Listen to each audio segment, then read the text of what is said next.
Rizky Bilar tersulut emosi lihat Lesti Kejora kerap dicibir setelah umumkan kehamilan.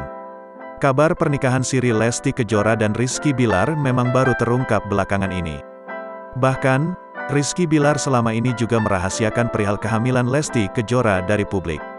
Fakta tersebut tentu langsung mengundang berbagai reaksi dari warganet. Tak sedikit dari mereka menghujat dan menduga-duga jika keduanya sengaja menutupi kabar kehamilan tersebut lantaran Lesti sudah hamil duluan. Tak hanya itu, berbagai hujatan lain juga kini tengah menimpa Lesti dan Bilar.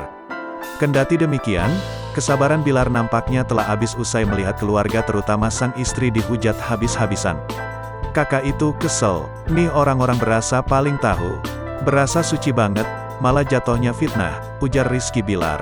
"Awalnya kakak biasa aja, tapi kok makin menjadi-jadi," katanya, dilansir Tribun Style dari YouTube Antv Klik pada Senin, tanggal 27 September tahun 2021.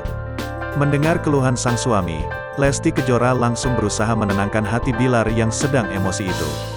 Lesti berharap sang suami tidak lagi menanggapi komentar buruk netizen terkait rumah tangga mereka. "Udah biarin aja, kalau kita nanggepin, ngejelasin sebenar-benarnya ke manusia mah gak akan ada habisnya, pasti begitu-begitu terus."